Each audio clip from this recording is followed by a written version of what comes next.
Hello guys, welcome back to my channel. இந்த வீடியோவில் யமஹாவில் புதுசாக லான்ச் இருக்கக்கூடிய இந்த ரெட்ரோ ஸ்டைலில் மேனுஃபேக்சர் பண்ண இந்த Yamaha XSR 155ஓட ப்ரைஸ் எவ்வளோ, ப்ளஸ் இந்த பைக் யாருக்கு செட் ஆகும், யாருக்கு செட் ஆகாது, இந்த பைக்கோட ப்ரோஸ் என்ன, கான்ஸ் என்ன அப்படின்ற எல்லாத்தையும் இன்றைக்கி பேச போகிறோம். நம்ம கூட வந்து பார்த்திங்கன்னா பைக்கோட ஓனர் இருக்காங்க. ப்ரோ வாங்க ப்ரோ.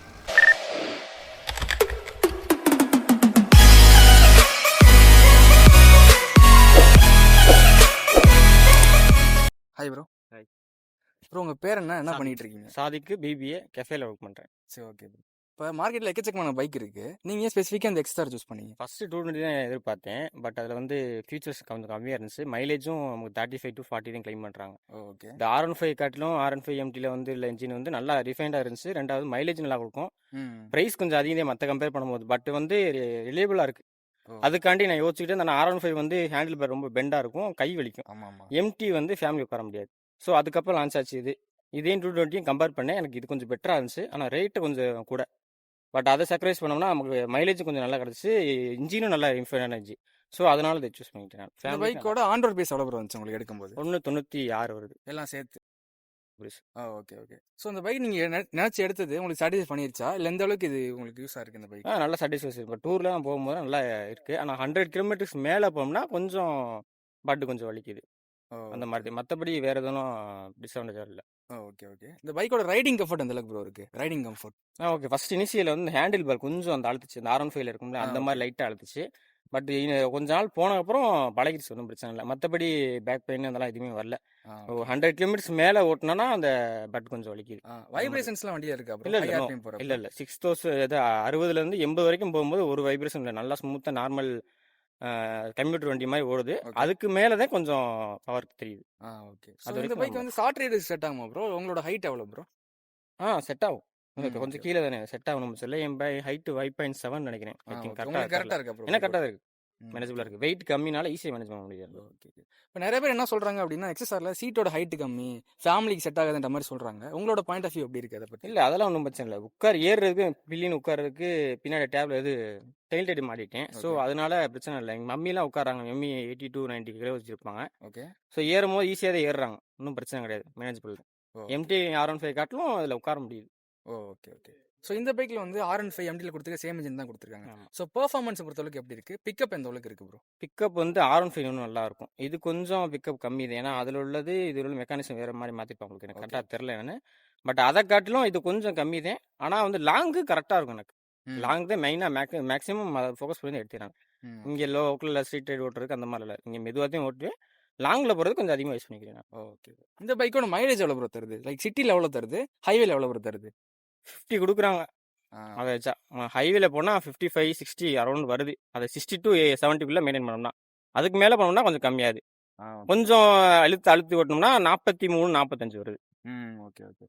ஸோ இந்த பைக் சிட்டியில் டிராஃபிக்லாம் ஓட்டும் போது ஹீட்டிங்லாம் இஷ்யூஸ் இருக்கா, இல்லை எப்படி ப்ரோ இருக்குது? ஆமாம், கொஞ்சம் ஹீட்டிங் இருக்குது. கொஞ்சம் ரேவ் பண்ணி நல்லா இழுத்து ஓட்டணும்னா ஹீட்டிங் வருது. பட் லாங்லலாம் போகும்போது சுத்தமாக ஹீட்டிங் தெரியல. Okay okay. ஸோ இந்த பைக்கில் வந்து டுவல் சேனல் ஏபிஎஸ் இருக்குது, நம்ம எல்லாருக்குமே தெரியும். இந்த பைக்கோட பிரேக்கிங் எந்த அளவுக்கு இருக்குது? இப்போ நம்ம டாப் ஸ்பீட் போகிறப்ப கூட பிரேக்கிங் நல்லா ஷார்ப்பாக பிடிக்குதா, இல்லை எந்த அளவுக்கு இருக்குது பிரேக்கிங்? பிரேக்கிங்லாம் பக்காவாக இருக்குது. 100 கிலோமீட்டர் போயிருவோம், சட்டுன்னு பிரேக் பிடிச்சாலும் வாரல வைக்கல, ஏபிஎஸ் கரெக்டாக இருக்காது. கான்ஃபிடன்ஸாக பிடிக்க முடியுது. 100ல் போயிருக்கும் போது கான்ஃபிடன்ஸாக போனால் டியூவல் சேனல் இருக்கனால கான்ஃபிடன்ஸாக பிடிக்க முடியும், ஒரு பிரச்சனை இல்லை. Okay okay. ஸோ இந்த பைக்கோட டாப் ஸ்பீட் எவ்வளோ நீங்கள் போயிருக்கீங்க இந்த பைக்கில்? இதுதான் ஒரு டிஸ்அட்வான்டேஜ் இல்லை. 130க்கு மேலே போச்சுன்னா வாபிள் ஆச்சு சிங்கிளாக போகுது. ஏன்னா வெயிட் கம்மினால, நானும் வெயிட் கம்மி. ஸோ தனியாக போகும்போது 130 தோணுன்னா வாபிள் ஆரம்பிச்சிச்சு. ஸோ அதுலேயே எனக்கு கான்ஃபிடன்ஸ் ப்ரெஷர் ஸ்லோ பண்ணிட்டேன். பட் பில்லியனோட போகும்போது கான்ஃபிடன்ஸ் இருந்துச்சு. 126 தான் போது, அதுக்கு மேலே புஷ் பண்ண முடியல. அவ்வளோ டாப் ஸ்பீட் போகுது. ஓகே. இப்போ இந்த பைக்கோட சஸ்பென்ஷனை பொறுத்தளவுக்கு இந்த பைக்கோட சஸ்பென்ஷன் இந்த அளவுக்கு இருக்குது. பேக் பெயின் எதுவும் வருதா ப்ரோ ஓட்டும் போது? இல்லை பேக் பெயின் எதுவும் வரல. பட் வந்து பின்னாடி உள்ள சஸ்பென்ஷன் வந்து கொஞ்சம் ஸ்டிஃபாக தான் இருந்துச்சு இனிஷியலில். அப்புறம் வெயிட் ஆள் வச்சு ஏற்றி ஓட்ட அப்புறம் கொஞ்சம் சாஃப்ட் ஆயிடுச்சு, பரவாயில்ல. ஓகே. ஸோ அந்த பைக்கோட பில் குவாலிட்டி எந்த அளவுக்கு ப்ரோ இருக்குது? லைக் இந்த பைக்கோட வெயிட்டே கம்மி தான், 140 கிலோகிராம்குள்ளே தான் இருக்குது. இதோட பில் குவாலிட்டி எந்த அளவுக்கு இருக்குது ப்ரோ? பில்டு குவாலிட்டிலாம் ஒன்றும் பிரச்சனை இல்லை. பட் எக்ஸ்ட்ரா இந்த அக்சசரி கொடுக்காம உள்ளது இந்த இதில் பிடிக்கிறது கூட கேப் ராயில் கிடையாது. ஸோ ஏறி உட்காரதுக்கும் தனி எக்ஸ்டர்னலாக மாட்டிருக்கேன், அது மட்டும். மற்றபடி வந்து பில்டு குவாலிட்டிலாம் ஓகே தான். அந்த R15 இதுதான் எதிர்பார்க்கலாம் அந்த அளவுக்கு. ஓகே. ஸோ இந்த பைக்கோட கிரவுண்ட் கிளியரன்ஸ் எந்த அளவுக்கு ப்ரோ இருக்குது? லைக் நீங்கள் போகிறப்போ உங்களுக்கு ஸ்பீட் பிரேக்கர்லாம் தட்டுதா, இல்லை எப்படி ப்ரோ கிரவுண்ட் கிளியரன்ஸ்? இது வரைக்கும் எதுவுமே தட்டல, நார்மலாக தான். எங்கேயுமே தட்டல. பிளேன் வச்சு ஓட்டினேன், எங்கேயுமே தட்டல. நார்மலாக நல்லா ஓடிக்கு. பெரிய ஃபீட்பேக்லையும் ஏற்றி இறக்கிட்டேன், சடனாக கூட ஏற்றியும் இறக்கிட்டேன், தட்டலை. Okay okay. இந்த பைக்கோட சர்வீஸ் காஸ்ட்லாம் எந்த அளவுக்கு ப்ரோ வருது? ஃபர்ஸ்ட் சர்வீஸ் நீங்கள் கொடுத்துட்டீங்களா வண்டி? கொடுத்தாச்சு. எவ்வளோ ப்ரோ? 1200 சம்திங் வந்துச்சு. Okay okay. மற்றபடி எதுவும் பெரிய மெயின்டெனன்ஸ் காஸ்ட் எதுவும் இந்த வண்டியில் எதுவும் உங்களுக்கு வச்சுச்சா இல்லை எப்படி ப்ரோ? இல்லை மெயின்டெனன்ஸ் காசுலாம் பெருசாக வைக்கல. கூல் அண்ட் ஆயில் மட்டும் சீக்கிரம் கொஞ்சம் குடிக்கிற மாதிரி இருக்குது. ஸோ அது மட்டும் வாங்கி டாப் பண்ணிக்கிறது பெட்டர்னு தோணும் வீட்டில் வச்சு. ஸோ அந்த பைக்கில் நீங்கள் அடிஷனல் என்னென்ன எக்ஸ்ட்ரா ஃபிட்டிங்ஸ்லாம் நீங்கள் ஆட் பண்ணியிருக்கீங்க? நிறைய மாட்டிருக்கீங்க இந்த இந்தியாவிலேருந்து. அது என்னது ப்ரோ? இந்த ஆயில் டேங்க் ஓகே. அது ஒன்று, அந்த இதே மாதிரி அங்கே ஒன்று இருக்கும். ஒன்று டைட் அடி ஒன்று, ம். ஃபுட் ரெஸ்ட் மாட்டிருக்கேன். மற்ற ஆளுலாம் ஸ்டிக்கரிங் அந்த மாதிரி இருக்கும். இந்த முன்னாடி அந்த இது மாட்டிருக்கு. இது வந்து சேர் அடிக்கும், மேல வரையும் அடிக்குது. ஸோ இது மாட்டும் சேர் அடிக்கல கொஞ்சம். முன்னாடி இது ஒன்று போட்டிருக்கீங்க லைட்டுக்கு ஒன்று. ஓகே. ஓவரால் இதோட பிரைஸ் எவ்வளோ ப்ரோ வந்துச்சு? எக்ஸ்ட்ரா ஃபிட்டிங்ஸோட பிரைஸ் அரௌண்ட் 3K வந்துருச்சு. 3K கிட்ட காம்போ மாதிரி ஆர்டர் பண்ணேன். அதில் எல்லாமே இது வந்துச்சு. வராது இது ஒன்று வராமல் இருந்துச்சு. மட்டு தனியாக வாங்கினேன். ஓகே. மற்றபடி எல்லாமே அதிலே காம்போ வந்துச்சு. 2000 அது வந்துச்சு. 2500 சம்திங் வந்துச்சு.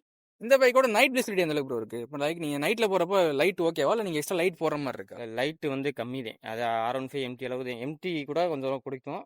R15 மாதிரி தான் இதுவும் பெருசாலாம் விசிபிலிட்டி தெரில. ஆனால் வைடாக நல்லா இருக்கு. அது மாதிரி ஃபோக்கஸ் எல்லாமே வைடாக இருக்கு. அதுக்காக எக்ஸ்ட்ரா இப்போ வந்து கார்பரேட் வாங்கி மாட்டிருக்கேன். Okay okay. ஸோ விசிபிலிட்டி பத்தாது. லாங்கில் போகும்போது கண்டிப்பாக பத்தாது. Okay okay.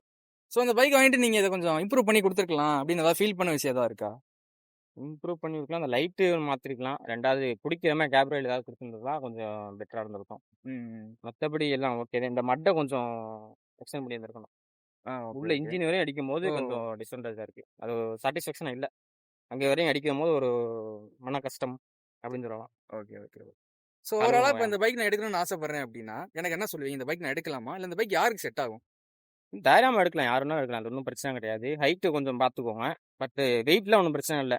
ரொம்ப ஹெவியாக எதிர்பார்க்குறோம், புல்லட் எதிர்பார்க்குறவங்களாம் இது எடுக்க வேணாம். அந்த மாதிரி செட் ஆகாது. நார்மலாக கம்ப்யூட்டர் மாதிரி இருக்கணும், லாங்கும் போவேன், ஓரளவு மைலேஜும் கொடுக்கணும், இன்ஜின் நல்ல இன்ஜினாக இருக்கணும்னா கண்ணமுடிட்டு எடுக்கலாம், ஒன்றும் பிரச்சனை கிடையாது. Okay okay. ஸோ மக்களை கேட்டிருப்பீங்க. ஸோ உங்களுக்கு வேறு ஏதாவது டவுட் இருந்துச்சு இந்த பைக்கில் அப்படின்னா மறக்காம கமெண்ட் பண்ணுங்கள். So thank you so much bro, கரெக்டாக ஆன்சர் பண்ண வரைக்கும் தேங்க்யூ ஸோ மச். பாய் மக்களே.